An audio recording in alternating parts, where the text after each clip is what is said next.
Les eurodéputés demandent d'annuler la désignation par la Commission européenne de Markus Pieper en tant qu'envoyé pour les PME. L'amendement présenté par les Verts, les sociaux-démocrates et les libéraux a recueilli jeudi 382 voix contre 144. Le Parlement conteste le manque de transparence autour de la nomination effectuée par la présidente de la Commission, Ursula von der Leyen, d'un eurodéputé issu de la même famille politique et du même pays.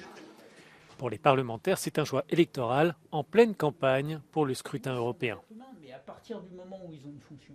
Et en fait, là, on est effectivement en période électorale. Et donc, on place les amis, on récompense les amis. C'est les chefs de délégation de la CDU allemande, c'est-à-dire le parti de Mme von der Leyen, qui vient de la désigner tête de liste pour les élections européennes, donc la candidate du plus important groupe au Parlement pour sa propre succession, donc être à nouveau président de la Commission.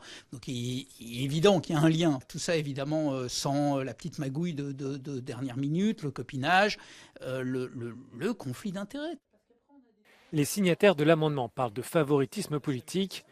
Markus Pieper n'aurait pas été le meilleur candidat, d'autres postulants auraient rempli davantage de critères.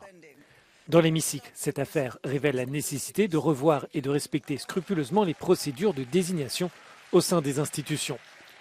La Commission assure de son côté que les règles ont été suivies à la lettre. Il y a des procédures, celles-ci sont mises en œuvre par les institutions, chacune des institutions pour ses propres recrutements,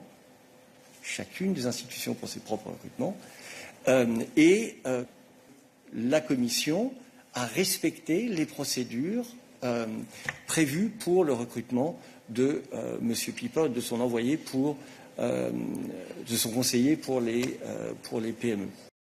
La portée de ce vote au Parlement reste incertaine. Markus Pieper a déjà signé son contrat avec un salaire de 20 000 € par mois. Il doit prendre ses fonctions d'envoyé pour les petites et moyennes entreprises la semaine prochaine.